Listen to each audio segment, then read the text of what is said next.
Parfait. Parfait. Alors, un petit sommaire de la présentation de ce soir. Donc, tout d'abord, je vais présenter notre association et faire un constat très rapide sur la biodiversité et notamment sur la biodiversité en milieu urbain.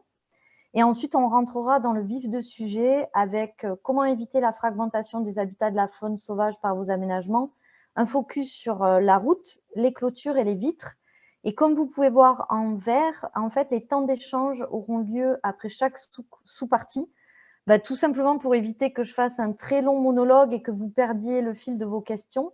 Donc, pendant ces temps d'échange, à chaque fois, il y aura une slide qui vous indique que c'est le moment des échanges. Donc, n'hésitez pas à poser vos questions, mais pas forcément que des questions. Si jamais vous avez une remarque à faire ou une expérience à partager, ça peut être aussi le bon moment. Ensuite, donc, la troisième partie de la présentation, ça sera sur comment redonner de l'habitat aux oiseaux et aux chauves-souris dans le bâti. Donc là, ça sera des retours d'expérience concrets sur des espèces, donc martinet noir et noctule et pipistrelle pour les chauves-souris. Et enfin, on terminera sur comment garantir une cohabitation réussie grâce à la sensibilisation des usagers. Donc, je vais tout de suite commencer par vous présenter notre association. Elle est toute jeune. Elle a été créée en 2019 et en fait, elle a pour vocation à muter en scope. Pour ça, on a été incubé par Alter Incube, que certains peut-être connaissent déjà. C'est un incubateur de l'économie sociale et solidaire. Et actuellement, on est à Réalis, qui est la pépinière de la région. Donc, on a été les lauréats l'année dernière des trophées de la biodiversité de la région Occitanie.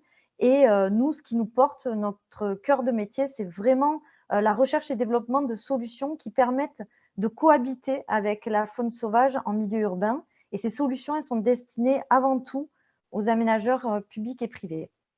On est membre de plusieurs réseaux. Peut-être vous connaissez le CIBI, qui est assez connu des aménageurs, et Envirobat.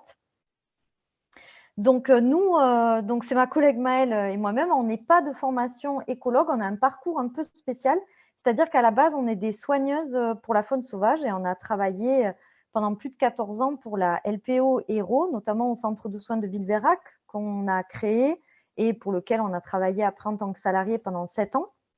Et donc ça nous a donné beaucoup de connaissances sur ce qu'on appelle la biodiversité commune, c'est-à-dire des espèces qu'on va croiser tous les jours, ou presque tous les jours, comme les moineaux, le hérisson, les écureuils, etc. Et en dehors des soins, on faisait beaucoup de médiation faune sauvage. La médiation, c'est quoi? C'est répondre à des appels. On répondait entre 7 000 et 10 000 appels par an. Et on a du coup développé pas mal de compétences dans ce domaine-là, et notamment sur la cohabitation avec la faune sauvage. D'où notre envie de passer à autre chose, d'aller plus loin que les soins et surtout de trouver des solutions en amont, puisque tous les animaux qu'on accueillait étaient là, souvent victimes de nos activités. Et on s'est dit, il y a beaucoup de choses à faire pour améliorer la cohabitation entre la faune sauvage et les humains. Donc, nos domaines d'activité, c'est simple, on en a 3. On travaille sur les passages à faune. Donc, on est spécialisé vraiment sur la petite faune terrestre avec le hérisson comme espèce parapluie et sur la faune arboricole avec l'écureuil comme espèce parapluie. Ensuite, notre deuxième domaine d'activité, ce sont des nichoirs. Mais comme vous allez voir dans cette présentation, c'est des nichoirs un peu spéciaux. C'est-à-dire, ce n'est pas des nichoirs que vous allez trouver en jardinerie, c'est des nichoirs en fait qui sont faits pour faire face à 2 grands défis qui sont l'urbanisation et l'hermétisation des bâtiments. Et le deuxième défi, c'est le réchauffement climatique. Et donc, offrir des cavités aux oiseaux et aux chauves-souris qui répondent à leurs besoins et qui leur permettent de faire face aux épisodes de canicule. Et enfin, notre dernier domaine d'activité, c'est la sensibilisation et la formation. Ça nous semble indispensable parce que pour que la cohabitation elle se passe bien, en fait, il faut qu'elle soit voulue. Et lors de notre expérience à la LPO, on s'est rendu compte qu'il y avait beaucoup de méconnaissances et parfois de peur envers certaines espèces. Et du coup, il faut désamorcer ça et ça passe forcément par la connaissance et la sensibilisation. Donc, des exemples d'actions qu'on mène, par exemple, on a coécrit un livre qui s'appelle Histoire d'aider les animaux, qui est sorti en mai 2022. Et par exemple, on fait beaucoup d'outils comme des panneaux de sensibilisation lorsqu'on pose des solutions qui permettent d'accompagner l'aménagement. Donc nous, d'où est partie la naissance de Coab? C'était d'un constat. Nous, on fait partie du domaine de l'environnement. où les bureaux d'études, les associations naturalistes comme la LPO ou les écologues apportent leur expertise et donnent des préconisations, notamment aux aménageurs comme vous, les promoteurs, les collectivités, les bailleurs sociaux. Et ensuite, les aménageurs, ils doivent aménager en tenant compte de ces préconisations. Et on s'est rendu compte qu'il manquait beaucoup de solutions concrètes et faciles à mettre en place. Et donc, on va dire que dans l'écosystème de l'aménagement, c'est là qu'on se situe. On se situe pas trop dans l'expertise et les suivis naturalistes, mais plutôt dans la fabrication de solutions. On va passer donc très rapidement sur le contexte actuel de la biodiversité, notamment en milieu urbain. Donc, au niveau général, vous le savez, la biodiversité, elle est menacée et des espèces qui sont très communes sont en danger, comme par exemple le hérisson, toutes les espèces de chauves-souris ou encore le martine noir.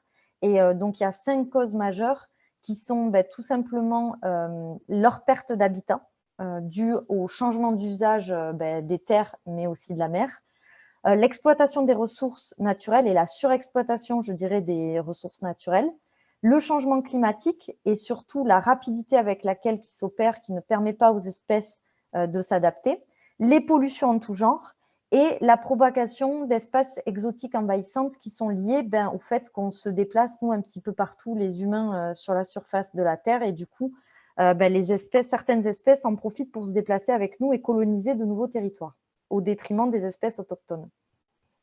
Le constat de la faune en ville, c'est qu'il y a de nombreuses espèces qui se sont adaptées et qui ont adopté le milieu urbain. Et finalement, le milieu urbain est un milieu qui est assez riche, en tout cas pour la faune, puisque nous, on travaille surtout sur les taxons, vous allez voir, les petits mammifères et les oiseaux.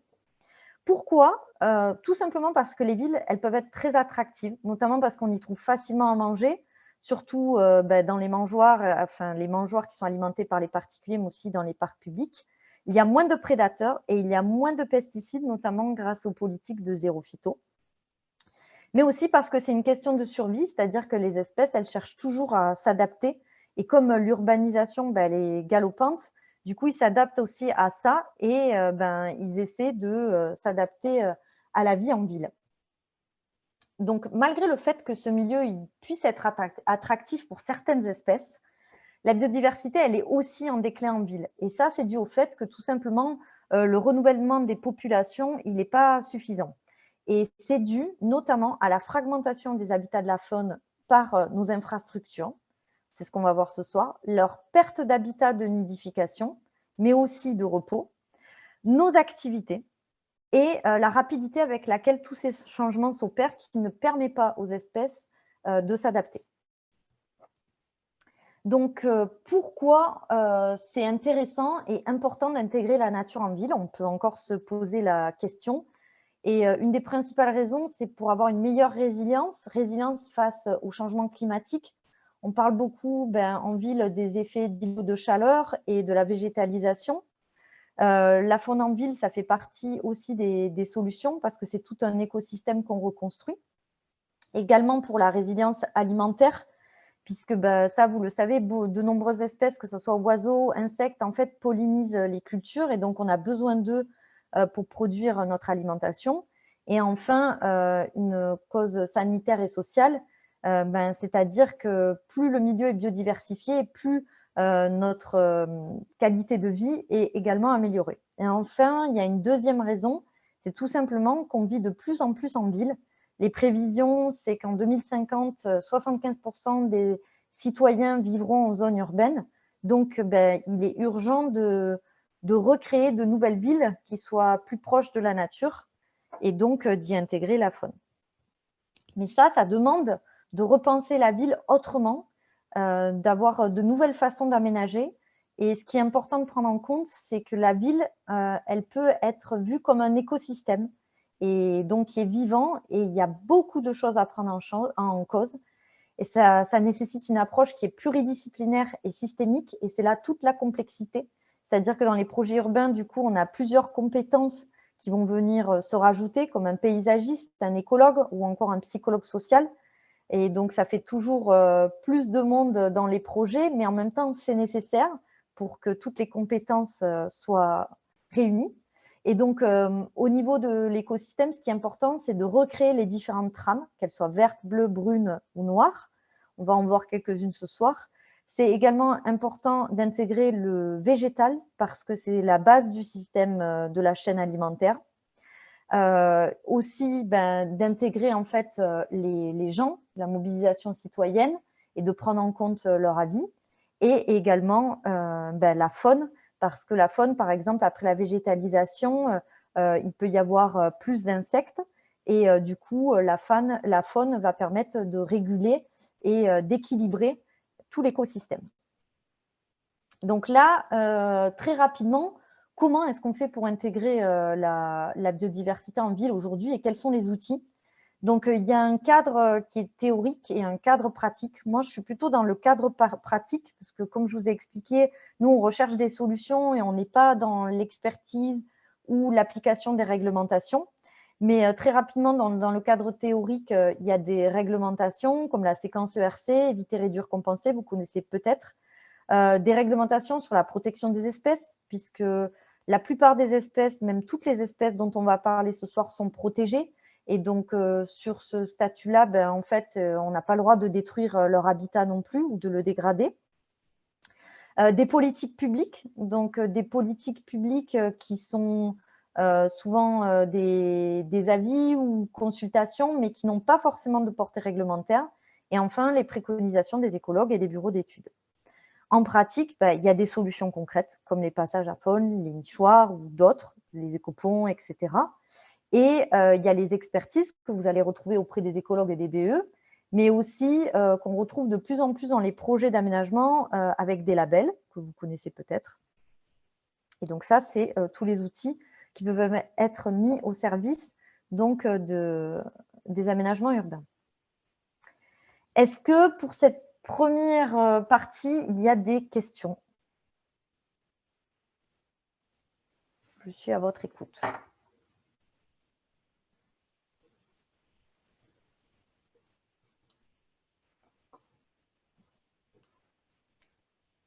Ici, il n'y a aucune question dans l'onglet questions-réponses. Il n'y en a pas. Il n'y a aucune question. Aucune question. Aucune question. Dominique Benoliel Lève la main. a levé la main. En revanche, Dominique, si vous n'étiez pas présent au tout début, vous avez un onglet questions-réponses en bas de Zoom. Comme vous avez pu le constater, vous ne pouvez pas vous exprimer. Donc, vous pouvez poser votre question dans cet onglet si vous cliquez dessus. Et dans l'immédiat, Lucie, non, pas de questions. Pas de questions. Allez, on continue. Alors, on va passer à votre démarche est-elle liée à un label? Ok, bonne question. Donc non, elle n'est pas liée à un label. Nous, on est indépendant, mais par contre, on est membre, on est adhérent à l'association du CIBI.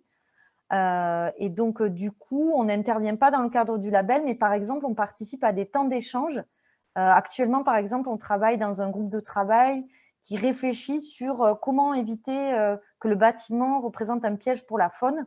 Et donc, on va apporter notre expertise dans ce cadre-là, mais c'est vraiment dans une démarche, on va dire, d'adhérents et donc bénévoles. Concernant les espèces maritimes, alors là, je vais vous décevoir complètement, c'est-à-dire que ce n'est pas des espèces pour lesquelles actuellement, en fait, on a des solutions tout simplement parce que ce n'est pas des taxons qu'on connaît. Voilà, nous, on était donc à la LPO et on travaillait essentiellement sur la vie-faune et un petit peu sur les mammifères. Donc, je suis désolée, ce soir, il n'y aura pas d'aménagement pour les espèces maritimes, pas de passe à poissons, voilà, pas de choses comme ça. Désolée. Donc, je vais passer à la partie 2. Donc, éviter la fragmentation des habitats de la faune sauvage par nos aménagements. Et il va y avoir un focus sur la route, les clôtures et les vitres. Voilà, donc la route, essentiellement le principal danger, ça va être les écrasements. Les clôtures, souvent des animaux qui sont coincés, donc qui peuvent entraîner la mort. Et donc les vitres, c'est essentiellement un phénomène de collision. Donc pourquoi c'est important que les animaux puissent avoir un habitat qui est connecté? Parce que tout simplement, ils font des déplacements qui peuvent être assez importants. C'est ce qu'on appelle des déplacements vitaux pour aller boire, pour aller chercher à manger ou pour se reproduire. Et également, c'est très important pour eux d'assurer un brassage génétique et qu'il n'y ait pas des populations donc, qui soient isolées, parce que ça, à long terme, ça peut courir à la perte de certaines espèces parce qu'il y a un appauvrissement génétique. Donc, c'est très important qu'elles puissent circuler dans leur domaine vital. Et du coup, en fait, nos infrastructures ont tendance à fragmenter leur territoire. Et c'est important d'identifier, comme vous pouvez voir dans le schéma en bas à droite, qui est un exemple de trame verte et bleue. Et donc, on voit bien les réservoirs de biodiversité qui sont en vert foncé et les corridors qui sont à préserver en vert clair et les endroits, les points où il faut soit les recréer avec des corridors artificiels, c'est ce qu'on va voir tout de suite, ou les remettre en état. Donc, le premier corridor dont je vais vous parler, c'est l'écuroduc. Donc, l'écuroduc, c'est tout simplement un pont aérien qui est placé entre deux arbres au-dessus d'une route ou d'un tronçon de route qui est considéré comme meurtrier. Donc, l'espèce parapluie, c'est vraiment l'écureuil roux, mais potentiellement, elle pourrait faire passer d'autres faunes arboricoles, comme par exemple les loirs, les léraux, les muscardins ou encore les martres ou les fouines. Dans quel cas on installe un écuroduc? En général, c'est suite soit au constat d'écrasement récurrent. Donc là, vous voyez la photo aérienne en haut à droite. Les deux points que vous voyez bleu et rouge sont des zones de collision qui ont été recensées sur des applications naturalistes. Donc, ça veut dire que c'est tout simplement des citoyens qui les déclarent. Ou alors, la seconde possibilité, c'est dans le cadre d'une séquence ERC. Nous, la plupart du temps, c'est lorsqu'il y a une création de déviation, par exemple, et qui va fragmenter un milieu boisé. Et du coup, on prévoit un passage pour la faune arboricole, souvent dans le cadre d'une mesure pour compenser ou pour éviter un impact sur les espèces. Après, concrètement, comment ça se passe? Il faut venir sur site et faire une étude de faisabilité. Parce que nous, au niveau technique, il faut que les arbres soient sains, il faut qu'ils soient suffisamment hauts. Enfin, il faut qu'on ait un certain nombre de cases à cocher et qu'ils soient cochés. Il faut aussi qu'on ait les autorisations des propriétaires des arbres, etc. Donc, ça, c'est le temps de la prévisite. Ensuite, il y a la création de l'écuroduc et sa pose. Et après, c'est très important de faire un suivi d'efficacité et de maintenance. Ça, j'y reviendrai pas mal sur toutes les solutions qu'on installe. Nous, on trouve ça primordial parce que ça permet la pérennité des solutions dans le temps, mais aussi de vérifier est-ce qu'elles sont efficaces ou pas. Et quand on est dans une démarche de recherche et développement, c'est important parce que ça permet d'améliorer les solutions, surtout lorsqu'elles sont assez innovantes. Parce que l'écuroduc, en gros, en France, ça existe depuis une vingtaine d'années, mais c'est très développé depuis peut-être 5-6 ans. Donc ça, c'est notre retour d'expérience. À gauche, c'est ce qu'on a commencé, c'est l'écuroduc qu'on a commencé à poser en 2017, qui était un écuroduc qu'on voit souvent, qui est constitué d'une corde d'escalade, neuve ou recyclée. Donc nous, dans notre cas, là, c'était une corde d'escalade qui était neuve, avec un contrepoids. Nous, on utilisait des pare-battages de bateaux. Et c'est tout simplement avec un système de poulie. La corde, elle reste tendue pour permettre aux animaux de traverser facilement. Ça, c'est des écuroducs. On en a installé 5 en 2017 dans le département de l'Hérault. Et grâce à un suivi, on s'est rendu compte que malheureusement, ils n'étaient pas efficaces du tout. On constatait une mortalité des écureuils encore sur de nombreux sites. Et grâce au suivi, on a pu se rendre compte que c'était dû au fait que la corde avait un diamètre trop petit et également qu'il y avait une dégradation de la corde qui était très importante avec le rayonnement du soleil et donc qui était altérée par les UV. Et du coup, on s'est rendu compte qu'au bout de 3 ans, il fallait déjà changer les cordes et que donc c'était un système qui demandait beaucoup de maintenance. Donc, on a réfléchi à deux choses, c'est-à-dire à essayer d'améliorer le dispositif pour les animaux en augmentant le diamètre de la corde et en même temps à trouver un système qui était un peu plus résistant. Et en 2019, donc ça c'est pour la métropole du Grand Nancy, mais je vous ferai un retour d'expérience aussi tout à l'heure là-dessus. On a installé 4 écuroducs. Et donc là, on a changé le matériel. On est passé sur un diamètre de corde qui est beaucoup plus épais, 22 mm au lieu de 12. C'est un matériel c'est des matériaux qui sont faits pour rester dehors, qui sont traités anti-UV. Et après, pour des raisons esthétiques, vu que c'était en ville, on a également changé le pare-battage et on a opté pour un bio de bois qui a été sculpté.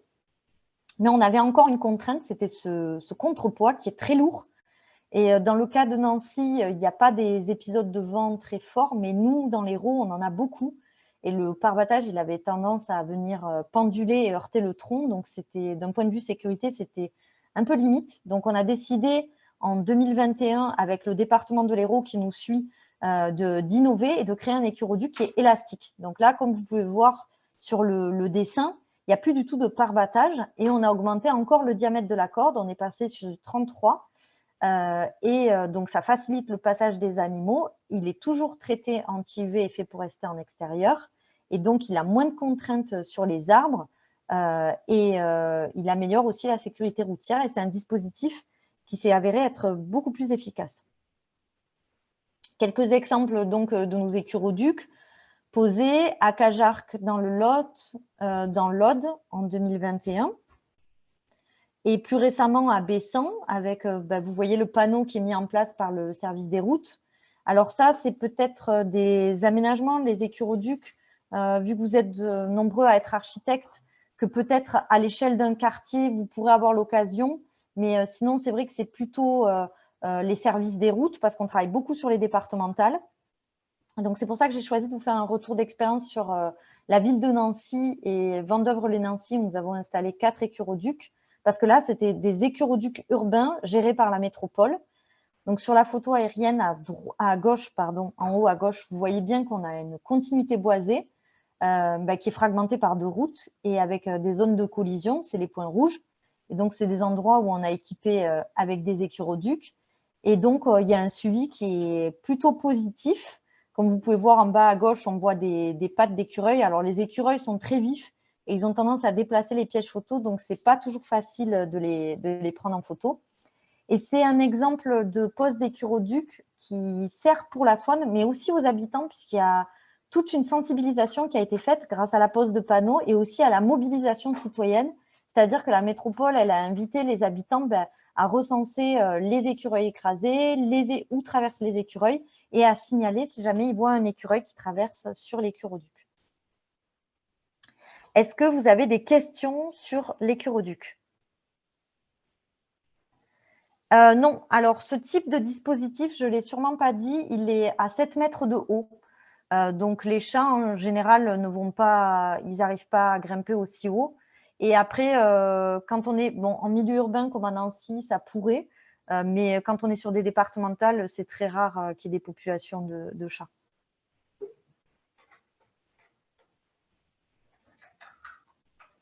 Pas d'autres questions? Ok, allez, je vais continuer. Je vais passer sur un autre exemple retour d'expérience qui n'est pas de notre association, mais d'une autre association. C'est le groupe Mammalogique Normand et c'est un projet qui s'appelle Pic-Camp, une autoroute à hérissons, et qui a commencé l'année dernière et qui est un vrai succès. C'est tout simplement l'association en lien avec les services de la ville de Caen qui ont décidé de mener une action en mobilisant les citoyens pour donner de l'espace aux hérissons en ouvrant des clôtures qui étaient déjà existantes. Et également en réalisant une cartographie qui permet de voir où sont les jardins qui participent et les jardins qui sont reconnectés, mais également où sont les zones de danger. Parce que la contrainte avec les passages à hérissons dans les clôtures, c'est qu'il faut faire attention de ne pas créer un effet piège en voulant bien faire, et par exemple en mettant des passages qui sont sur des grandes avenues et qui vont diriger les animaux vers des points où ils pourraient par exemple plus facilement se faire écraser. Parce que le hérisson, c'est vrai, ça je n'ai pas présenté le hérisson, mais le hérisson, donc c'est une espèce que vous connaissez tous, qui est nocturne, mais qui a un domaine vital qui est assez important, qui peut être de plusieurs hectares, et il parcourt tous les jours entre 1 et 5 km. Donc, c'est des déplacements qui sont assez importants pour une espèce d'aussi petite taille. Et du coup, en fait, c'est une espèce qui est devenue très urbaine, puisque la densité des hérissons, elle est 9 fois supérieure en ville par rapport aux campagnes. Mais malheureusement, en ville, même si les jardins et les parcs publics sont très attractifs pour lui, il y survit mal parce que notamment le principal danger, c'est la route, mais également le fait qu'il se heurte à de nombreuses clôtures. Et donc, voilà, concrètement, qu'est-ce qui a été fait? 197 jardins et espaces publics ont participé et 71 passages ont été créés. Donc, dans les murs, C'est des trous qui ont été faits à l'aide d'une carotteuse. Et ça, je vous montrerai après. Dans les grillages, je vous montrerai après le dispositif dans les grillages. Et c'est vraiment un bon exemple aussi de mobilisation citoyenne, puisqu'il y a une exposition qui a vu le jour, également une charte sur le jardin et des animations. Et ce qui est très important, c'est qu'il réalise un suivi. Comme vous pouvez voir, là, il y a un piège photographique. On voit bien un hérisson qui utilise le passage. Ça, c'est très important pour mobiliser la population et leur donner envie de participer et de continuer l'action dans le temps. Donc là, vous voyez à droite la charte du jardin et à gauche la mobilisation, puisqu'il y a un vrai réseau de bénévoles qui s'est formé. Il y a même des bénévoles qui ont été formés à la poste de passage à hérisson. Et c'est une vraie communauté, puisqu'ils posent même des autocollants pour s'identifier au groupe et pour montrer aux gens qui participent à l'action. Et donc là, voilà comment ça se passe dans les grillages. Donc, dans le grillage, en soi, on pourrait tout simplement ouvrir le grillage, notamment quand c'est des grillages solides, il suffit de couper un barreau. Mais souvent, sont utilisées des plaques pour le passage des hérissons. Pourquoi? Parce que si le grillage est mal replié, déjà, ça évite que l'animal se blesse. Et après, les plaques, comme par exemple cette plaque inox, elles sont de 15 sur 15.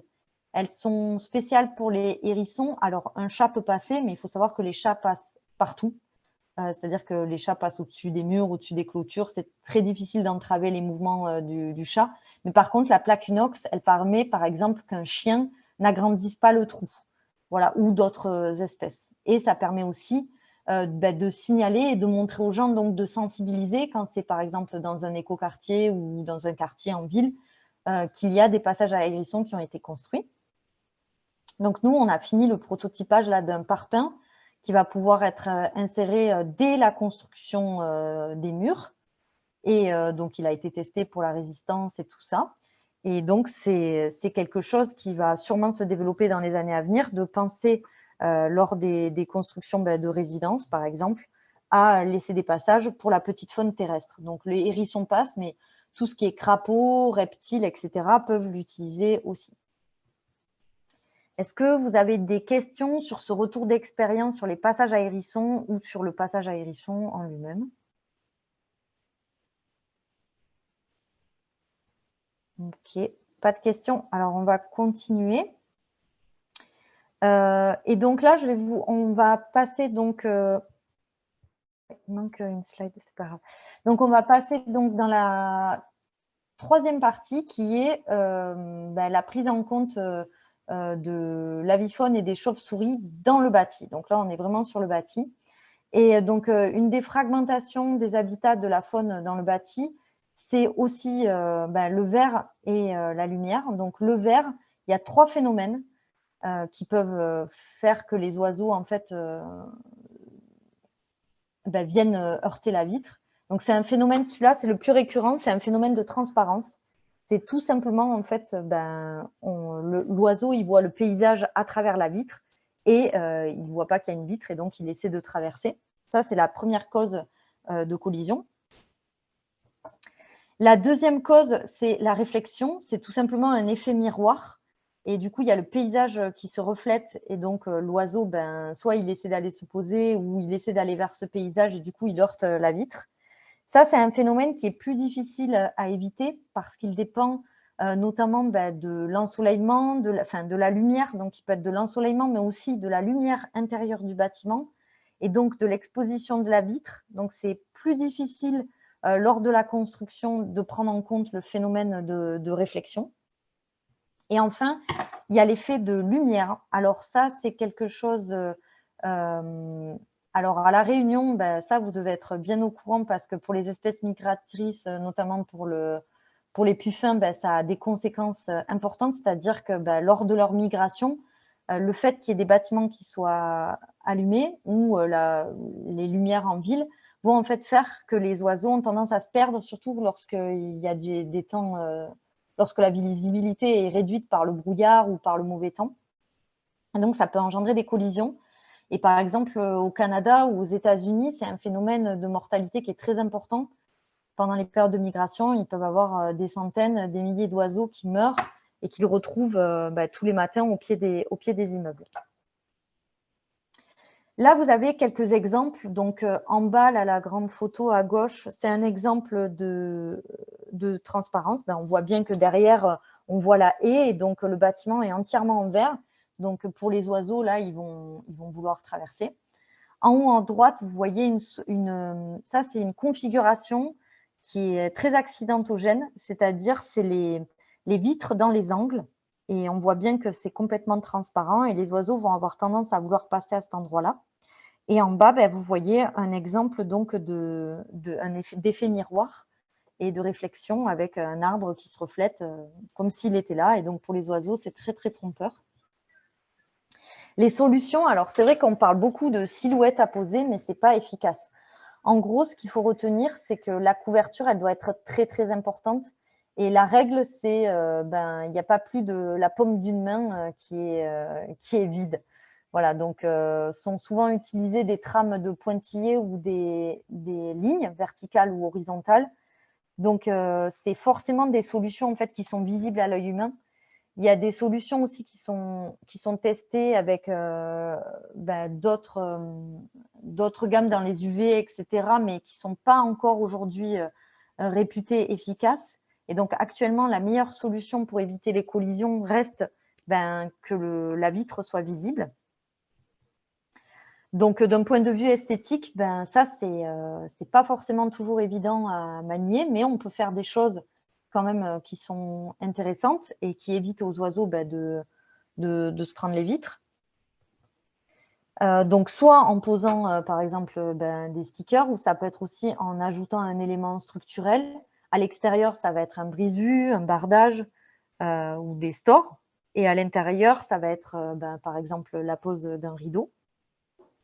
Ça peut être fait, par exemple, la pose d'un rideau très facilement quand le bâtiment est déjà existant et que les collisions sont fréquentes. Et donc, les autres solutions, ça va être aussi d'utiliser des sérigraphies, des verres qui sont peu réfléchissants. Il y a par exemple une gamme de verres qui s'appelle Ornilux, qui sont vraiment conçus pour les oiseaux et qui absorbent et qui réfléchissent le rayonnement des UV. Ce sont des choses qui sont encore à l'étude aujourd'hui, mais qui, a priori, commence à être de plus en plus efficace. Et enfin, le dernier piège, c'est pour les oiseaux, ça va être la lumière. Donc, la lumière, elle a deux effets. Elle a un pouvoir qui est attractif et, pour certaines espèces et un pouvoir qui est répulsif, mais dans les deux cas, en fait, elle est néfaste. Dans le cas de l'attractivité, c'est tout simplement, par exemple, les insectes qui vont avoir tendance à rester autour des lampadaires et du coup soit à mourir quand les lampadaires sont trop chauds, ou soit tout simplement ça va couper leur cycle de vie et en fait ils vont pas aller s'alimenter, se reproduire, etc. Ils vont tourner en fait jusqu'à leur mort autour des lampadaires, ou ça va créer aussi leur mort parce que certaines espèces vont profiter pour venir chasser autour des lampadaires, comme par exemple les pipistrelles, une espèce de chauve-souris. Et donc, du coup, à terme, qu'est-ce qui se passe? Même pour la pipistrelle, ça ne sera pas une situation qui sera viable à long terme pour les populations parce qu'il y a de moins en moins d'insectes. Et donc, s'il y a moins d'insectes, tôt ou tard, il y aura moins de pipistrelles. Et enfin, ça a un effet répulsif sur certaines espèces, comme par exemple le grand rhinolophe que vous voyez en haut à gauche, qui est aussi une chauve-souris, et qui, en fait, la lumière, elle crée un effet de barrière dans leur habitat. Et du coup, ça fragmente leur habitat. Donc, la solution la plus efficace et qu'on voit de plus en plus pour contrer l'effet de la lumière sur la faune, c'est de ne pas éclairer la nuit. Et donc, de plus en plus des communes, pour des raisons soit économiques ou soit en faveur de la biodiversité, ou soit les deux, décident d'éteindre les lumières le soir. Vous voyez en bas une photo prise au même endroit avec la ville éclairée et la ville éteinte. Donc, on voit bien qu'il y a vraiment une grosse différence. Après, il y a la possibilité d'utiliser des luminaires qui sont adaptés. C'est surtout, il faut éclairer vers le bas. Il faut, si possible, éclairer le temps nécessaire, c'est-à-dire utiliser des capteurs de mouvement pour éclairer le moins longtemps possible. Il faut utiliser des lampes qui ne chauffent pas. Donc, pour ça, les LED sont assez efficaces. Et après, il y a un spectre de couleurs. Donc, des études ont montré que tout ce qui est dans orange, rouge, spectre de couleurs-là a une influence moindre sur la faune, mais aussi sur les humains, hein, parce que l'éclairage, la lumière a aussi une incidence sur la santé des humains et sur notre cycle biologique. Et enfin, il y a des mesures d'exploitation qui peuvent être mises en place lorsque ce n'est pas possible d'éteindre ou lorsque le bâtiment est déjà existant. Soit on peut baisser l'intensité après une certaine heure, éteindre à certaines périodes, par exemple lors des migrations, c'est ce qui est fait pour les pétrels, notamment à La Réunion. On peut aussi installer des capteurs de mouvement ou, par exemple, allumer un lampadaire, un lampadaire sur 2 pour éviter que ça soit trop éclairé. Est-ce que vous avez des questions sur le verre ou sur les lumières? Ah oui, je vois qu'il y a déjà une question. Distribuez-vous avec des partenaires plus largement? Alors, bonne question. Donc, nous, actuellement, on est une association, on n'a pas encore muté en scope, on est à nos débuts. Et pour l'instant, on diffuse nous-mêmes nos solutions. Alors, il y a des partenariats qui sont en cours, mais qui n'ont pas encore vu le jour. Donc, pour l'instant, oui, c'est nous qui distribuons nos solutions. Est-ce qu'il y a d'autres questions?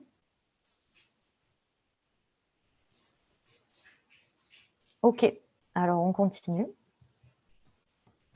On va passer dans la troisième partie qui est comment on peut redonner de l'habitat aux oiseaux et aux chauves-souris dans nos bâtiments. Ça, c'est la partie que je préfère. En tout cas, c'est celle qui me passionne en ce moment. Et donc là, je vais commencer avec une première slide. C'est une image qui est extraite d'un livre qui s'appelle « Animaux sauvages à notre porte ».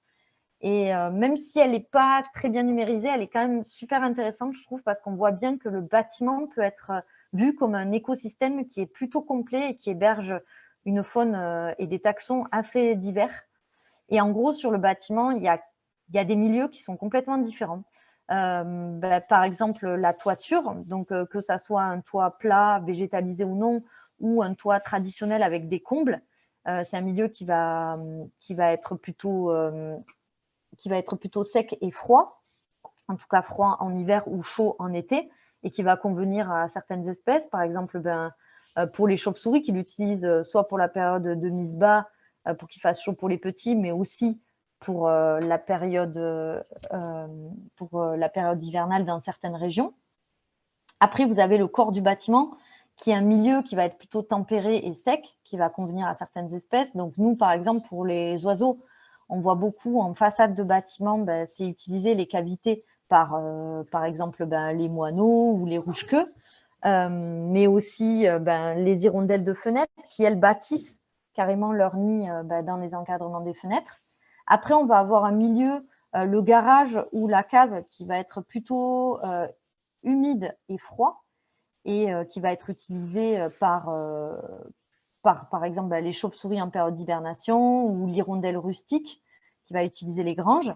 Et enfin, le dernier milieu, ça va être les jardins, les espaces extérieurs, où là, on va avoir toute une diversité de faune. On en a parlé tout à l'heure, comme par exemple le hérisson, les crapauds, les papillons, etc. Donc ça, c'est assez intéressant de voir le bâtiment comme un vrai écosystème.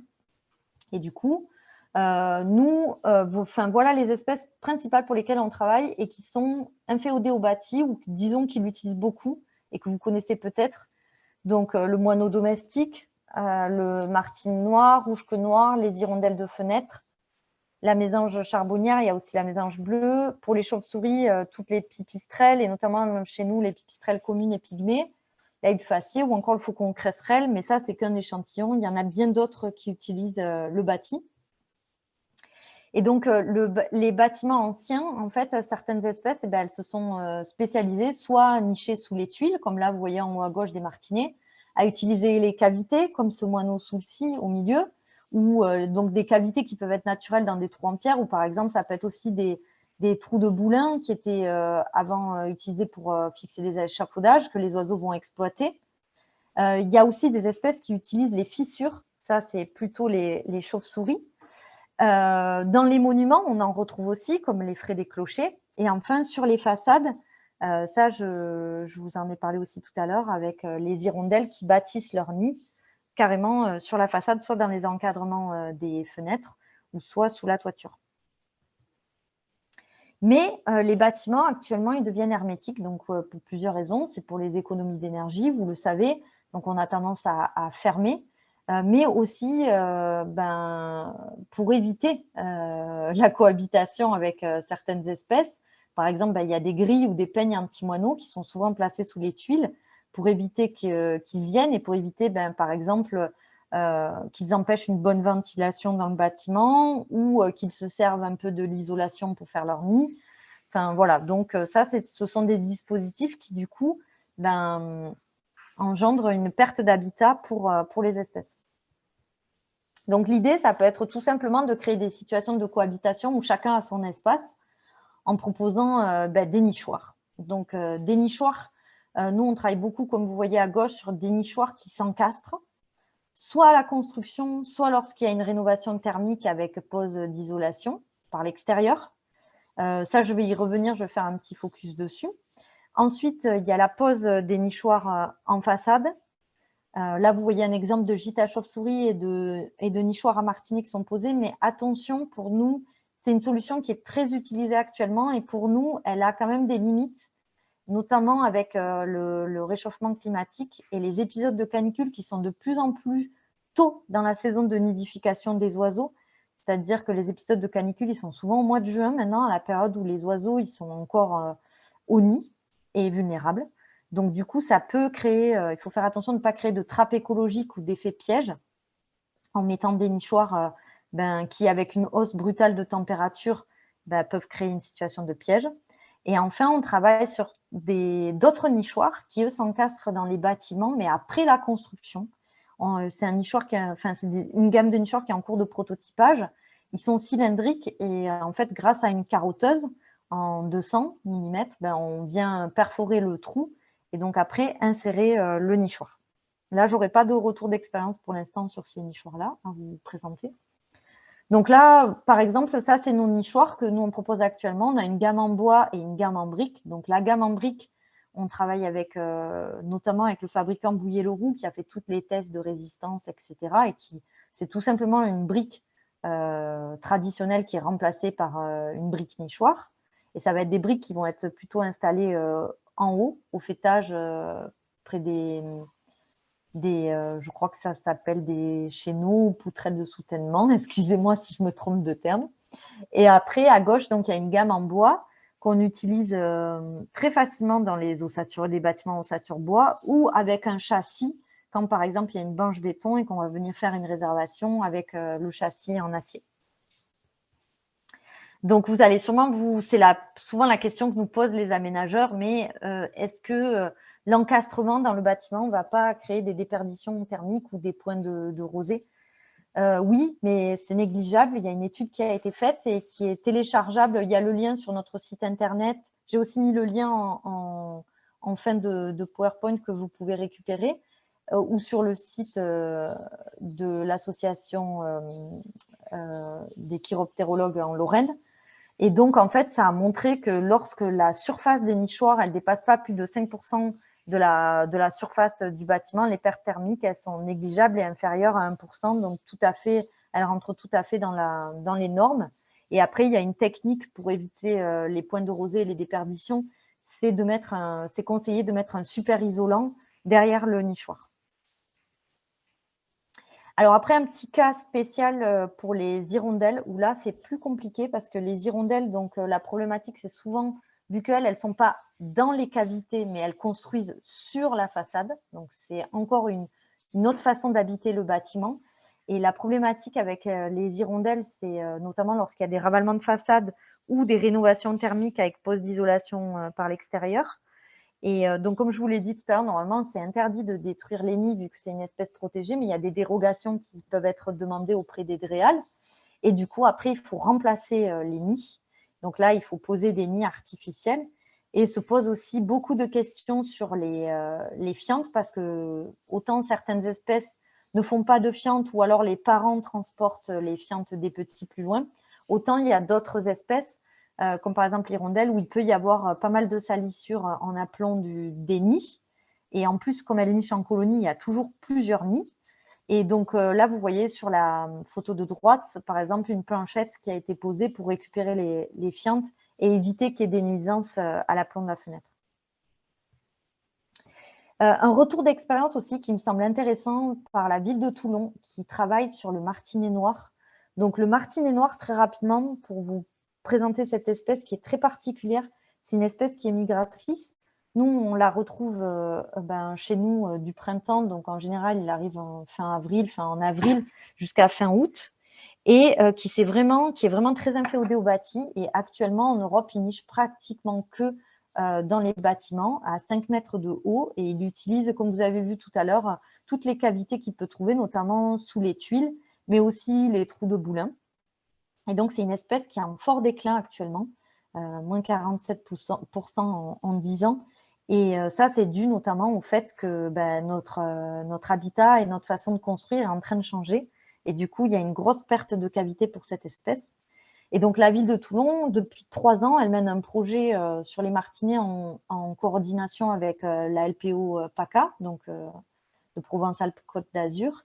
Et d'abord, bien sûr, ils ont fait un recensement des nids pour savoir où étaient les nids en ville. Donc, ils ont trouvé plus de 1300 sites. Et ce recensement, il est fait chaque année à la période de nidification. Ils se sont ainsi aperçus qu'ils avaient 3 espèces de martinets présentes, le martinet pâle, le martinet à ventre blanc et le martinet noir. Et du coup, ça leur a permis de mettre en évidence sur les chantiers le fait qu'il faut soit maintenir la cavité, soit recréer la cavité.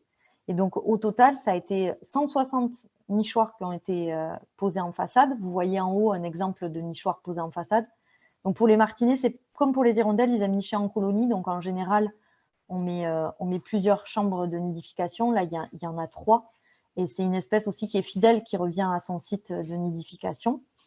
Il y a environ 200 nichoirs qui ont été intégrés aux façades. Comme vous pouvez voir sur l'image d'en bas, on ne voit que le trou d'envol. Donc, intégré aux façades, c'est soit quand il y a une construction, elle est par exemple intégrée dans la bâche de béton, le nichoir est coulé, ou soit ça va être le nichoir qui est pris dans l'ITE. Et après, il y a des sites qui ont été conservés, comme les trous de boulins lors des réservations, qui sont conservés.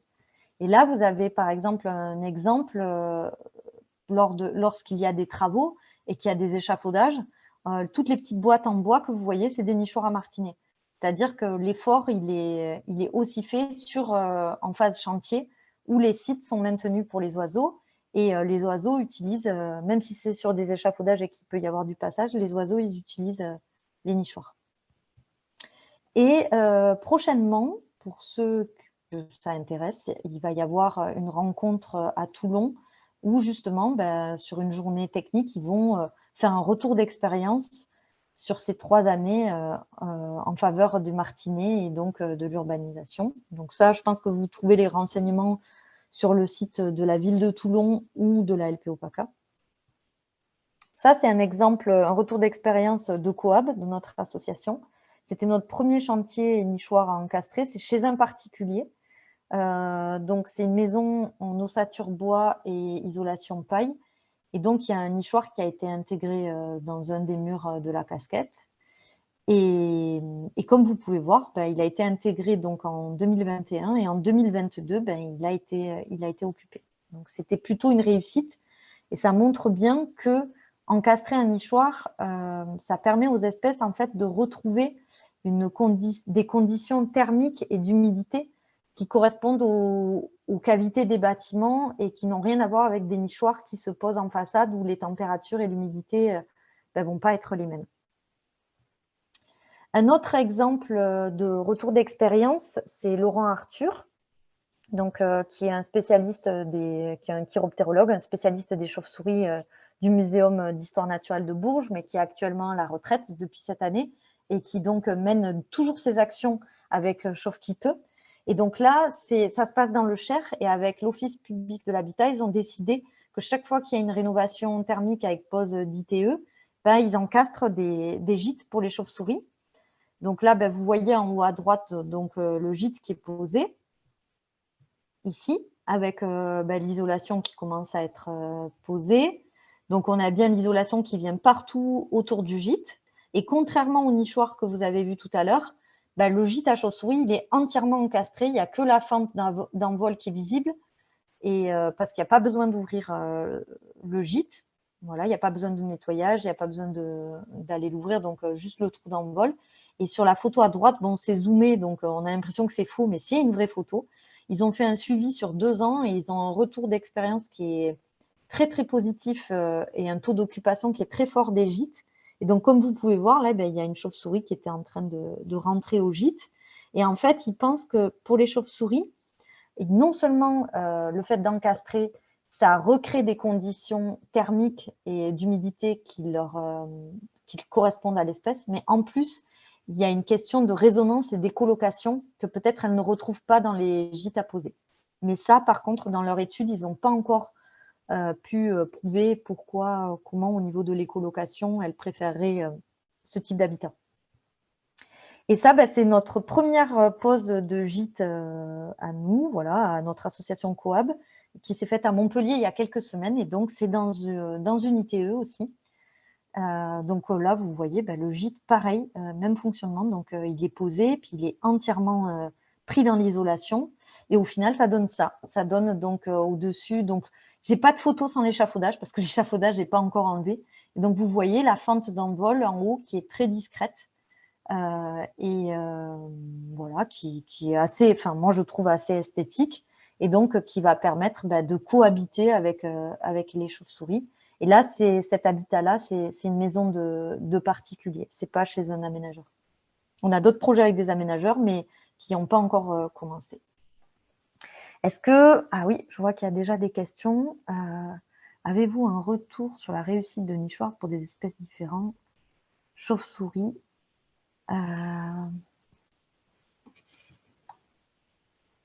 C'est une bonne question.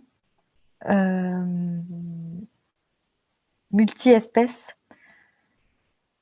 pas à ma connaissance, non. Parce que déjà, il y a très peu de retours d'expérience en tout cas, sur de l'encastré. C'est-à-dire que moi, là, je vais vous parler beaucoup. Vous avez compris, nous, on ne pose pas trop de nichoirs. On travaille sur un nouveau nichoir qui se pose, mais je ne vous l'ai pas présenté ce soir, qu'on appelle le nichoir bioclimatique et qui se voudra isoler, enfin, qui aura un déphasage, qui permettra un déphasage thermique important et donc faire face aux épisodes de canicule, mais on n'y est pas encore, on travaille encore dessus. Et donc, sur des nichoirs encastrés, j'ai pas de retour d'expérience. Pourquoi? Parce que, par exemple, Laurent Arthur, là, qui depuis 2 ans, je pense qu'en France, le Cher, c'est vraiment l'endroit où il y a eu le plus d'encastrement de gîtes à chauves-souris. Et comme c'est un chiroptérologue spécialisé des chauves-souris, il fait essentiellement de la chauve-souris. Mais par contre, nous, on a des projets qui vont sortir de terre en 2023 où plusieurs espèces, multi-espèces. Donc, peut-être l'année prochaine, je pourrais vous faire un retour d'expérience, mais pour l'instant, pas possible. Comment choisissez-vous le type de nid à intégrer plus qu'un autre? Est-ce que vous mélangez les nichoirs? Ok, c'est une bonne question aussi. Alors, ça dépend des projets. Il y a des projets où il y a des écologues et des préconisations ont été faites. Ça nous arrive. Et donc, on respecte les préconisations ou alors on dialogue avec l'écologue pour savoir qu'est-ce qu'on met, parce qu'en général, il y a un inventaire qui a été fait en amont de l'aménagement. Donc ça, c'est la solution, on va dire, la plus facile. Et après, ça nous arrive de travailler sur des projets où il n'y a pas d'écologue. Et donc, du coup, quand c'est comme ça, nous, il faut savoir, on travaille sur des espèces qui sont très, très, très communes et qui se trouvent à peu près partout, en tout cas en métropole. Et donc, du coup, on n'a aucun souci, sauf peut-être pour certaines espèces comme les martinets, vu qu'il faut qu'ils soient déjà présents sur site et tout ça. Mais on a des données, nous, donc on sait savoir. Et donc, en gros, on peut mettre, nous, les nichoirs sur lesquels on travaille, on peut les mettre sur quasiment tous les bâtiments. Et ce qui nous semble important et pour lesquels, nous, on donne des conseils, c'est-à-dire qu'on vend nos nichoirs, on ne vend pas d'expertise, mais on donne nos conseils, notamment quand il y a un architecte, à savoir à quelle hauteur on les met, où on les met pour que la cohabitation se passe bien et on aide à cibler les espèces. Ça nous semble important parce que même si vous pouvez être sensibilisé, c'est difficile pour vous de bien connaître les espèces au point de savoir quelles espèces choisir, quel nichoir, quelle orientation et quelle hauteur. Le nettoyage des installations. Alors, le nettoyage des installations, c'est une bonne question. faut savoir que toutes ces espèces, normalement, dans la nature, elles utilisent des cavités naturelles, soit dans des falaises, soit le plus souvent, c'est dans des arbres, des cavités dans des arbres. Et donc, normalement, ils ne nettoient pas. Mais dans les nichoirs, pour certaines espèces, notamment par exemple pour les mésanges, il est préconisé de nettoyer, pas pour des questions sanitaires, mais tout simplement pour des questions, elle est territoriale aussi, elle va réutiliser son site de nidification et elle va avoir tendance à empiler les nids. Et donc, la plus grosse crainte, c'est que le nid, en fait, que le nichoir, en fait, il soit plus utilisable au bout d'un moment parce qu'il y a un empilement de nids. Donc, en gros, les nichoirs, s'ils sont pas nettoyés, c'est pas très grave. Ça, notamment, par exemple, les gîtes à chauves-souris, je vous ai dit, se nettoient pas. Les nichoirs à martinets sont toujours à plus de 5 mètres d'eau, donc ça serait très difficile de les nettoyer. Mais il faut savoir que le martinet, c'est une espèce qui est très propre, c'est-à-dire que les parents, ils évacuent les sacs fécaux et après, quand les petits sont un petit peu grands, ça peut arriver, voilà, qu'il y ait des fientes qui soient sorties du nid juste devant le nid, mais c'est négligeable. D'ailleurs, souvent, les gens ne se rendent même pas compte qu'ils ont des martinets qui nichent sous leur toiture. Donc, il n'y a pas besoin de nettoyage.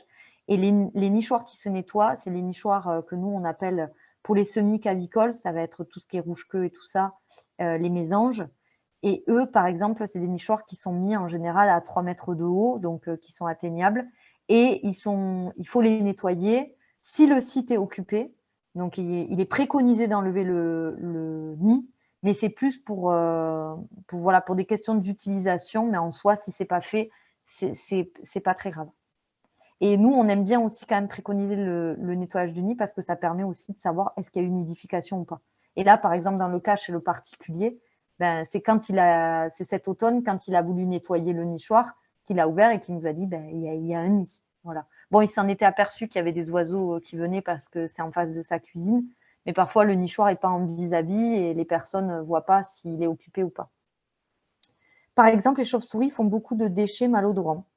Alors, oui et non. Ça dépend des espèces de chauves-souris. Par exemple, les noctules ou les sérotines surtout les sérotines, ouais, elles sont assez réputées pour effectivement faire du guano qui est assez odorant. Mais c'est pas en soi le guano, c'est la quantité de guano. Et pourquoi? C'est quand elles sont en colonie et elles vont être en colonie, notamment lors de la période de mise bas et d'élevage des petits. Les femelles se regroupent et elles sont en colonie. Et c'est là où il peut y avoir effectivement des nuisances odorantes et même sonores, parce que les petits font du bruit. Mais c'est des chauves-souris qui cherchent du volume. C'est-à-dire que là, on est sur un gîte quand même qui est assez petit. Nous, notre gîte, il fait 50 cm de long. Et donc, il n'y aura jamais une population telle de chauves-souris que vous allez avoir 1 kilo de guano au pied du bâtiment. Donc, voilà, j'espère que j'ai répondu à votre question, mais c'est souvent ces problématiques de nuisance, c'est souvent dans les combles que ça arrive. Et en général, on préconise aux gens de mettre une bâche pour que, vu que les chauves-souris, elles n'utilisent pas l'habitat toute l'année, donc si elles l'utilisent en été, ça va être à la période automne-hiver d'enlever. Voilà, justement dans les combles. Oui, c'est dans les combles voilà, qu'il y a des problèmes. Et donc là, ce qui est préconisé en général pour ce type de cohabitation-là, c'est de poser des bâches et de nettoyer une fois par an quand les chauves-souris ne sont pas là. Ça, c'est la solution la plus simple. Et après, il y a d'autres solutions qui consistent tout simplement à créer un gîte dans le gîte, c'est-à-dire à les cantonner, non pas dans l'ensemble des combles, mais dans une partie des combles. Mais ça peut être assez complexe et ça nécessite souvent l'intervention de spécialistes, de chiroptérologues, qui vont comprendre où passent les chauves-souris, parce que c'est difficile de voir où passent les chauves-souris, à quels endroits du toit. Et voilà, et pour pouvoir savoir quelle partie de la comble on va pouvoir cantonner et qu'elle reste dedans. J'espère que j'ai répondu à votre question. Sinon, n'hésitez pas à m'interpeller de nouveau hein, si jamais j'ai pas bien répondu. Ah, alors, est-ce que vous pouvez, peut-être j'ai pas bien compris votre question. Est-ce que vous pouvez reformuler?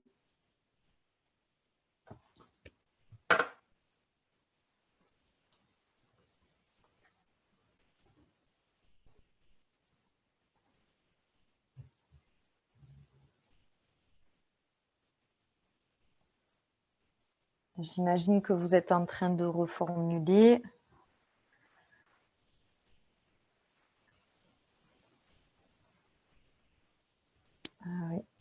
Je crois que vous pouvez malheureusement pas mettre votre micro. Milan Milenkovic Je sais pas si aussi, je vous ai Gaël est donné là. l'autorisation. Gaël, on ne peut pas Ouais. mettre les micros. Ah, je suis là, j'ai autorisé Milan Ah, ok. Milenkovic à ouvrir son micro, justement. Ok. Milan, est-ce que vous pouvez ouvrir votre micro?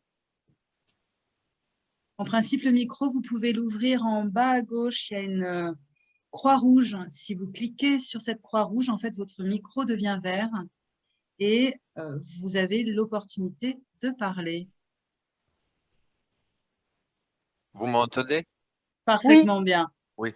Je vais dire, on voudrait protéger, disons, certaines espèces, mais elles font pas nuisance, je vais dire directement par rapport aux chauves-souris. On a beaucoup, ça, ce que vous avez présenté, mais on n'a pas aucune solution pour proposer, disons, aux propriétaires de certaines villas ou des résidences pour enlever certaines nuisances qu'on a de ces animaux. Je veux dire, en principe, on n'y est pas opposé de la protection des animaux, mais il y a certaines choses qu'il faudra qu'on va ou qu'on trouve certaines solutions pour cohabiter avec. Comme nous, Oui. on fait beaucoup de mal disons, aux animaux parce qu'on détruit Leur habitat. voilà. Mais en revanche, si on les accepte pas dedans des habitations, mais autour, on ne sait pas comment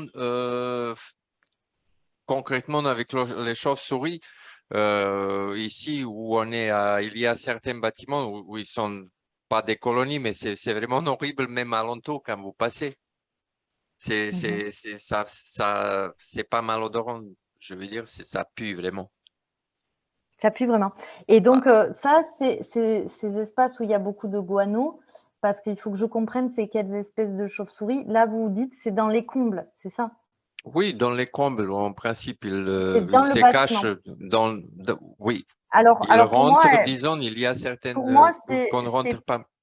ouais, pour moi, ça doit être sûrement ce que j'ai expliqué. Donc, en fait, les femelles, elles se regroupent en fin printemps, début été pour mettre bas. En général, la mise bas, elle a lieu en juin. Et du coup, elles se regroupent et il peut y avoir des endroits où il y a des centaines d'individus qui élèvent, enfin de femelles, qui vont élever leurs petits. Donc, elles font qu'un seul petit, par contre, hein, qui élèvent leurs petits à cet endroit-là. Et c'est des endroits où, effectivement, il peut y avoir des nuisances au niveau du guano, mais aussi au niveau du bruit. Nous, ça nous est déjà arrivé de gérer un cas de cohabitation, mais pas quand j'étais à Coab, quand j'étais à la LPO. Et donc, c'était une dame les chauves-souris, en fait, elles ne pouvaient plus dormir la nuit à cause du bruit. Et en plus, donc, elle avait l'odeur.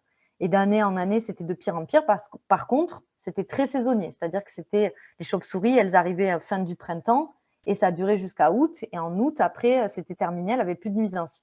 Mais vraiment, elle ne pouvait plus dormir. Et donc là, ce qui a été décidé, vu que il fallait vraiment trouver une solution de cohabitation parce qu'elle était arrivée à un point d'épuisement, cette dame, où en fait, elle voulait éradiquer les chauves-souris par n'importe quel moyen.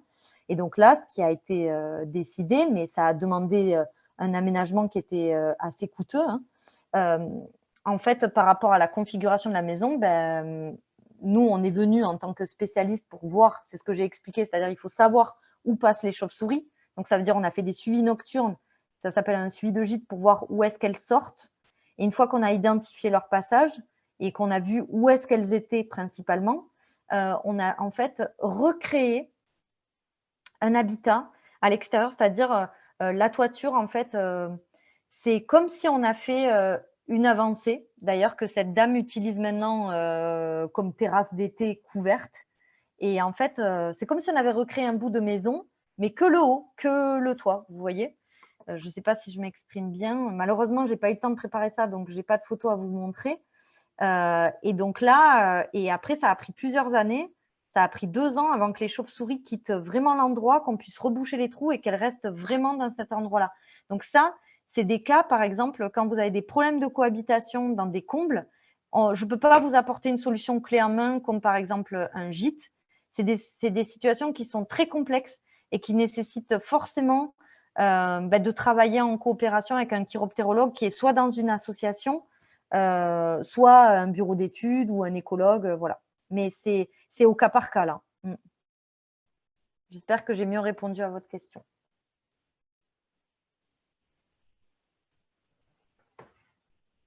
Ok. Est-ce qu'il y a d'autres questions? Bon, alors, si vous êtes d'accord, je vais continuer. Il n'y a pas d'autres questions. Donc, on va passer à la dernière partie qui est justement, ça introduit bien, votre question, elle introduit bien comment garantir une cohabitation réussie. Et ça passe souvent par la sensibilisation. Et justement, dans le cas, par exemple, si on reprend l'exemple avec cette dame qui donc avait des nuisances, qui avait une colonie, donc c'était 300 pipistrelles dans sa maison et pour lesquelles on a créé une avancée, on s'est rendu compte que l'acceptation, bon, évidemment, il y a un aménagement qui a été fait, mais l'acceptation, elle passe aussi par la connaissance. C'est-à-dire qu'au départ, elle ne connaissait pas du tout, déjà, elle savait pas, elle voyait bien que c'était des chauves-souris, mais elle ne savait pas quoi exactement. Elle pensait qu'elles allaient manger son isolation, donc on lui a expliqué que la chauve-souris, ce n'est pas un rongeur, qu'elle ne dégrade pas l'habitat. Bien sûr, il y a des nuisances au niveau du guano, mais qu'après, par exemple, elle n'allait pas faire de trous comme peut faire un rongeur. Et donc, il y a eu toute une phase en fait de sensibilisation sur la biologie de l'espèce qui a été très importante pour que la cohabitation, elle se fasse comme il faut. Et ça, c'est quelque chose qu'on a beaucoup observé quand on était à la LPO et qu'on répondait beaucoup au téléphone. On s'est rendu compte qu'on est quand même déconnecté des espèces qui nous entourent, c'est-à-dire que souvent les gens croient qu'il n'y a pas de faune sauvage. Quand nous, on disait, on travaille dans un centre de soins, on est soigneur pour la faune sauvage, ils nous disaient, mais quelle faune sauvage? Il n'y a pas de faune sauvage. Alors qu'en fait, il y a des espèces souvent qui nichent dans leur maison et ils ne s'en rendent pas compte ou qui sont vraiment à proximité, des hérissons qui sont dans leur jardin, etc. Mais les gens, en fait, sont un petit peu déconnectés et ne se rendent pas forcément compte que les animaux sont là. Et après, on s'est rendu compte qu'il y avait beaucoup d'erreurs qui étaient faites par méconnaissance ou par peur. Et donc là, c'est des situations où il faut absolument sensibiliser parce que ça peut beaucoup aider, notamment dans le cas des peurs, parce que les gens, en fait, dès que ça touche leur habitat, c'est beaucoup plus compliqué. C'est-à-dire que les gens, souvent, ils vont vous dire moi, je n'ai pas peur des chauves-souris, elles ne me dérangent pas. Mais à partir du moment où il y a des chauves-souris après dans leur comble ou chez eux, là, ils vont dire c'est pas pareil parce que ça touche leur territoire personnel. Et donc, c'est pour ça que la sensibilisation, elle est très importante à grande échelle. Et c'est pour ça que nous, on a coécrit un livre qui parle justement de tous nos retours d'expérience sur des situations de cohabitation. Il y a d'ailleurs ce retour d'expérience sur ce cas de chauve-souris, de colonie de pipistrelles chez la dame, et avec des conseils pratiques de cohabitation. Alors malheureusement, dans certains cas, c'est du cas par cas, comme j'ai expliqué tout à l'heure. Quand les situations sont complexes, on ne peut pas toujours avoir des solutions clés en main et faciles à mettre en place, même si dans l'idéal, c'est ça qu'on recherche. Et donc, il y a vraiment une sensibilisation qui est importante à faire pour éviter la destruction des habitats et favoriser la cohabitation, mais aussi, et ça je l'ai dit plusieurs fois ce soir, pour pérenniser en fait les solutions dans le temps. C'est-à-dire que pour que ça marche dans le temps, par exemple un projet hérisson comme à Caen, il faut que les gens y participent, il faut qu'il y ait une mobilisation, il faut qu'ils se sentent investis et qu'on leur donne l'occasion aussi de participer. Voilà. Et donc, pour ça, il faut utiliser les bons outils. Les outils, ça peut être des animations, des conférences, des guides, des chartes, etc. Voilà. Par exemple, là, ce soir, cette webconférence, c'est une sensibilisation. On reste dans des choses qui sont très, on va dire, très concrètes et assez accessibles à des gens qui ne sont pas écologues ou naturalistes. Mais par exemple, dans vos projets d'aménagement, si jamais la question de l'intégration de la faune se pose, c'est sûr que il faudra faire appel soit à un écologue ou soit par exemple à nous ou une association qui peut vous conseiller et vous aider. Voilà pour la sensibilisation. Est-ce que vous avez des questions par rapport à ça?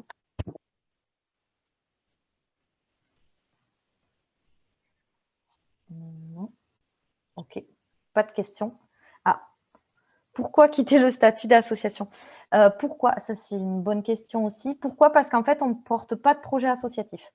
C'est-à-dire qu'une association, ça fonctionne avec un conseil d'administration qui sont souvent des bénévoles qui décident. Et puis après, donc, il y a les salariés qui mettent en place les actions, mais ils ne sont pas décideurs. Et c'est souvent il y a souvent des bénévoles qui viennent aider, etc. Et ça, c'est vraiment le cœur, on va dire, l'ADN de l'association. Et nous, notre ADN, c'est de développer des solutions. On est beaucoup sur la recherche et développement et de les tester. Et du coup, on a besoin quand même d'avoir un pouvoir de décision et pas forcément des bénévoles, en fait, qui décident. Et aussi parce qu'il y a beaucoup d'associations qui font déjà ce travail-là, on va dire, de projet associatif. Et du coup, sur notre territoire, il n'y en avait pas forcément besoin. Et comme j'ai expliqué dans une des slides au tout début, nous, on avait vraiment identifié qu'il y avait un besoin sur la recherche et développement de solutions.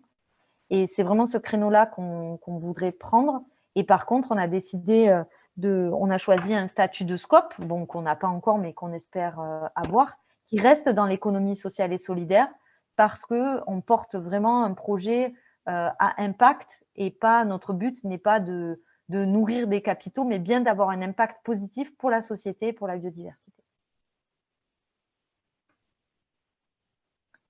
Est-ce que vous avez d'autres questions?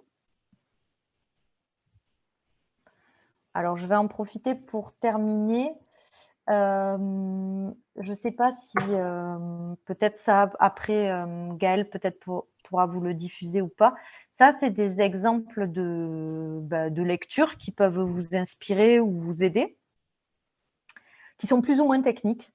Voilà. Par exemple, La nature sous son toit ou Animaux sauvages à notre porte, c'est très grand public, bien que c'est concret, mais c'est grand public. Après, vous avez par exemple Bêtes de ville, ça va être plutôt sur une approche sensible et un retour d'expérience d'un architecte sur la cohabitation dans les grandes villes du monde avec la faune sauvage. Et après, vous avez des lectures qui sont plus techniques, comme celle de Philippe Clergeot, Réinventer la ville avec l'écologie, urbanisme et biodiversité, ou encore Bâtir en favorisant la biodiversité, et enfin une publication, enfin une édition qui est en anglais seulement, malheureusement, sur les aménagements pour la biodiversité. Donc voilà, quelques pistes de lecture. Et je vous ai mis aussi quelques liens qui vous permettent d'approfondir le sujet, notamment sur j'aime beaucoup le document de l'association suisse Vogelwarte sur les oiseaux, le verre et la lumière, qui est pas mal du tout. Voilà, vous avez des choses aussi sur les passages à faune, mais il y a aussi le lien pour l'étude thermique lorsqu'on encastre des gîtes à chauves-souris dans les ITE. Voilà quelques pistes pour continuer. Et je suis encore disponible si vous avez des questions. Finalement, j'ai fini bien plus tôt parce qu'il n'y a pas eu tant de questions que ça, donc n'hésitez pas à les poser maintenant. Merci, Lucille. Alors, j'ai ouvert vos micros. Je ne sais pas si vous vous en êtes rendu compte, j'ai écrit un message dans le chat. C'est-à-dire que pour les personnes qui ne sont pas aguerries à Zoom, en bas, vous avez un micro qui est fermé avec une barre rouge. Si vous cliquez dessus, vous pouvez l'allumer. Donc, vous avez l'opportunité de poser vos questions oralement. N'hésitez pas à vous manifester. Oui, ou ça peut être, si vous n'avez pas des questions, ça peut être aussi, si jamais vous voulez partager un retour d'expérience ou quelque chose, n'hésitez pas. C'est l'occasion aussi d'échanger. Tout à fait. Les micros sont ouverts. Et encore une fois, à nouveau, il faut juste cliquer sur le micro en bas à gauche, l'ouvrir, qu'il devienne vert. Alors, je vois, il n'y a pas de questions, ni dans l'onglet questions-réponses, et personne n'ouvre son micro. Lucille, déjà, je voulais, moi, vous remercier grandement parce Merci que à vous. c'est déjà une excellente intervention, d'une clarté absolue. Et puis, par ailleurs, c'est vraiment une activité avant-gardiste dont on a besoin et vous référiez justement à réinventer la ville avec la biodiversité. De fait, quand on lit un ensemble d'ouvrages, c'est bien évidemment l'avenir. Alors, je vois que dans l'onglet questions-réponses, il y a une question de la part de Bernard Goussard. Oui, Lucie, je vous laisse la oui, lire. oui, tout à fait. J'envisage de traiter des jardins avec des parcelles sans intervention humaine. Tonte, coupe. Alors ça, c'est très intéressant et du coup, ça m'a fait penser, je suis allée chercher le titre tout de suite, à un livre que vous connaissez peut-être d'Éric Lenoir qui s'appelle Petit traité du jardin punk. Et ça, c'est vraiment quelque chose qui est très, très favorable à la biodiversité, de laisser des zones où effectivement, il n'y a pas d'intervention humaine. Et c'est très important, en fait, parce que ça va permettre aussi à la végétation spontanée de pousser. Et le fait de laisser les essences monter en graines, vous verrez, en fait, à certaines périodes, il y a les oiseaux, en fait, qui viennent tout simplement manger les graines. Donc, c'est très, très important, en fait, de laisser des zones comme ça. Alors, ce n'est pas toujours possible. Pourquoi? Parce qu'on aime bien quand même encore la nature qui est assez, on va dire, maîtrisée, esthétique et assez paysagée. Mais par contre, on peut, je trouve, à certains endroits, faire des zones. Ça peut être très joli, une mosaïque de milieu, c'est important en fait, et avec des étages de végétation différents. Et par exemple, dans des cas où on veut laisser des parcelles qui sont libres comme ça, on peut prévoir, si la parcelle est grande, juste un cheminement qui va être fauché ou tondu, où les humains vont pouvoir passer, mais laisser le reste effectivement en ce qu'on appelle un jardin punk. On peut avoir les liens à nouveau, mais oui, avec plaisir. Je vais repartager mon écran. Alors, les liens, au pire, les liens, Gaëlle, est-ce que vous avez la possibilité après de les envoyer aux participants, les liens? Bien sûr, il y aura les liens, le PowerPoint, Lucille, si vous me l'envoyez, et puis il y aura le replay, bien sûr, de l'intervention, qui Ok, sera diffusé sur les voilà, réseaux. parfait. Je vois qu'il y a une question. Vos interventions sont-elles soumises à des garanties ou assurances particulières pour la maîtrise d'œuvre d'ouvrage? Merci beaucoup pour cette présentation. Ah, c'est une bonne question, ça. Et justement, nous, quand on a commencé à travailler sur les nichoirs encastrés, nos premiers projets, c'était la grande question qu'on nous posait, mais c'est qui pose les nichoirs? Et donc, nous, vu que c'est quelque chose d'un peu nouveau, on a dû beaucoup travailler, poser la question aux aménageurs, aux architectes, qui c'est qui doit poser les nichoirs? Et on est arrivé à la conclusion que dans les projets d'aménagement, c'est la personne qui est en charge, donc ça dépend du projet, mais qui est en charge, on va dire, le lot gros œuvre ou le lot ossature bois, qui va poser le nichoir. Pourquoi? Parce que eux, ils ont l'habitude de créer, enfin, de gérer, on va dire, des accidents de type, ils ont l'habitude d'encastrer une fenêtre, d'encastrer un volet roulant ou de faire une réservation pour un passage de gaine ou je ne sais pas. Nous, on n'est pas des professionnels du bâtiment. Il faut savoir que dans notre conseil d'administration, notre président, lui, il est pas naturaliste, il est plutôt du côté de la maintenance et du bâti. Donc, il nous aide beaucoup, mais ça nous semble important en fait que ça soit fait par des professionnels qui savent gérer l'encastrement. Et donc, pour l'instant, c'est toujours comme ça. Mais comme c'est nouveau, sur certains projets, ça nous est arrivé. Par exemple, il faut que tout le monde soit d'accord. Et comme sur un projet d'aménagement, il y a beaucoup de monde qui participe, ça nous est arrivé que, par exemple, le client souhaite qu'il y ait un gîte à chauve-souris. Donc, le client, c'était en l'occurrence une collectivité.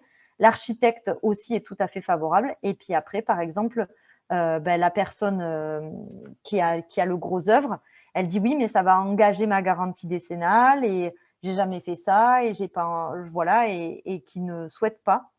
Et donc, quand c'est pas prévu dans le CCTP, du coup, ce n'est pas imposable. Donc, du coup, on voit soit des projets où maintenant c'est carrément mis dans le CCTP et du coup, que ça soit nous ou non, que ça soit Coab ou quelqu'un d'autre qui va gérer ça, en tout cas, il y a un encastrement de nichoirs qui est prévu.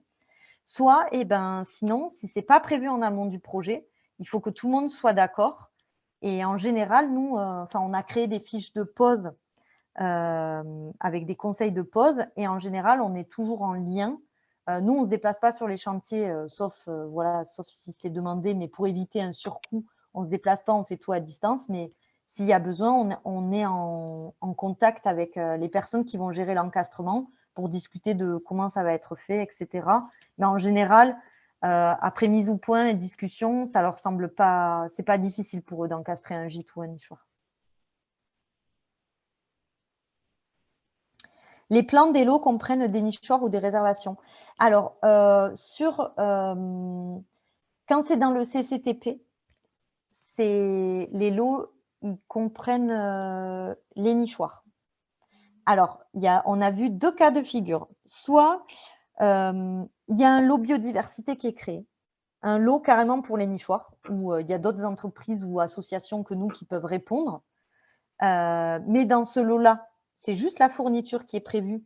Et par contre, les personnes qui ont le lot gros œuvre ou ossature bois, suivant le type de construction, c'est bien écrit qu'ils devront poser les nichoirs. Ça, c'est un cas de figure. Et le deuxième cas de figure, c'est par exemple, dans le cas d'une construction bois, je vais prendre un exemple concret, dans le lot charpente menuiserie, il va y avoir pose de nichoirs de marque genre Coab ou de type comme ça, comme c'est souvent fait par exemple pour des matériaux. On va citer une marque de carrelage ou voilà, et là ils vont citer un nichoir, en l'occurrence nos nichoirs, et après ça va être la personne, enfin l'entreprise qui a ce lot-là, qui en fait nous sous-traite la fabrication des nichoirs.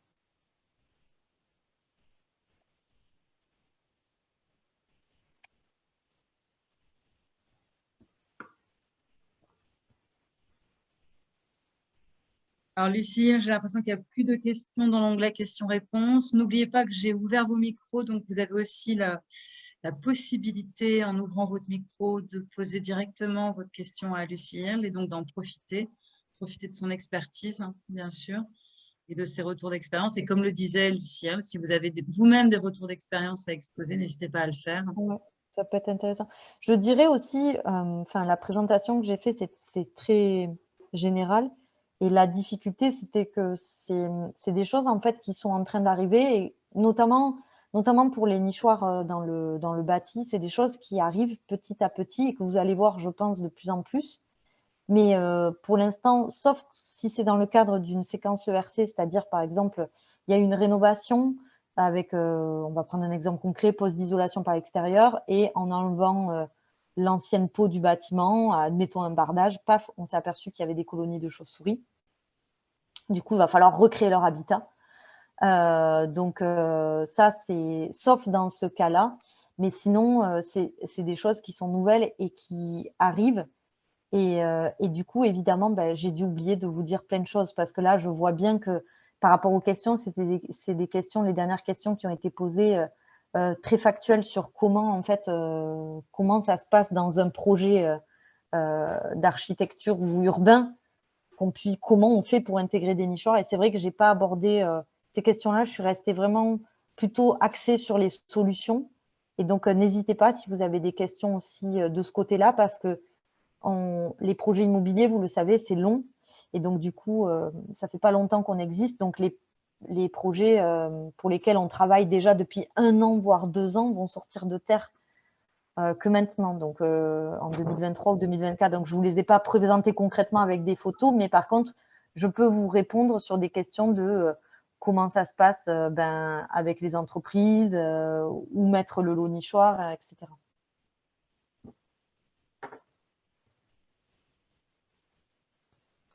Si il semble qu'il n'y ait plus d'autres questions. Alors, encore une fois, à nouveau, oui, un champ de pratique avant-gardiste qui, bien évidemment, est l'avenir. Et Coab, vous êtes quand même à l'avant-garde de ce nouveau champ de pratique. Oui, il doit sûrement y avoir d'autres personnes. En général, les idées, elles n'émergent pas que sur un territoire, Oui. donc il doit sûrement y avoir d'autres émergences de projets comme nous. Ouais, ce que disait Laura Gourand, c'est pas une personne qui invente, c'est le groupe. Mais bon, en revanche, voilà, sur notre territoire, et puis vous êtes quand même reconnu comme spécialiste et experte. Par rapport à ce que vous venez de dire, ça peut être l'occasion d'un autre webinaire qui serait vraiment axé, mais plutôt en 2023, quand les projets seront sortis à propos de retour d'expérience. Voilà, tout Tout simplement. à fait. Voilà. Tout à fait, peut-être plus axé sur le bâti, moins, parce que là, ce soir, j'ai jonglé aussi avec différentes thématiques. Donc, ça ne permet pas de rentrer vraiment dans le vif du sujet. Je vois qu'il y a une question. Est-ce que cela engendre un surcoût important, la mise en place de nichoirs? Donc, ça aussi, c'est une bonne question. Je dirais qu'à l'échelle d'un projet immobilier, non, par rapport aux autres coûts, sachant que en général, nous, quand on travaille chez les particuliers, comme vous avez vu, c'est un nichoir qui a été encastré. Voilà, parce que les moyens ne sont pas les mêmes et donc qui sont plutôt on va dire, le budget d'un foyer pour mettre un nichoir, ça va plutôt être entre 100 et 300, 400 euros maxi. Donc, c'est souvent un seul nichoir qui est intégré. Mais par contre, sur les gros projets immobiliers, je dirais que à partir de souvent 2500 euros, on arrive à avoir pas mal de nichoirs et quelque chose d'assez intéressant. Voilà. Et donc, ça engendre un surcoût, oui, mais vu que ce qui coûte cher, en fait, c'est si on se déplace et qu'on commence à faire un inventaire, etc., s'il n'y a pas d'écologue déjà prévu sur le projet, ça entraînerait vraiment beaucoup de surcoût, l'expertise. Mais l'achat de nichoirs en soi, avec le conseil à distance sur quelle hauteur, etc., par rapport au plan, ça engendre pas, je dirais pas que ça engendre un énorme surcoût. Et en gros, pour un budget entre 2500 et 5000 euros, on peut faire de belles choses sur un bâtiment pour la faune.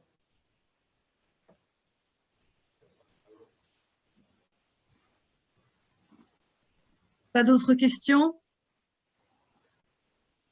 Bien, parfait. Nous allons donc nous quitter. Lucie, Irle à nouveau, excellente intervention. À très Je vous bientôt, remercie. bien Oui, à évidemment. bientôt. À Voilà. bientôt. Merci beaucoup. Et n'hésitez pas à contacter notre association Coab, moi ou ma collègue Maëlle, si jamais vous avez d'autres questions qui vous viennent après ou besoin de plus de renseignements. Tout à Merci. fait. Et le replay Au sera revoir. diffusé. À bientôt. Au revoir. Au revoir.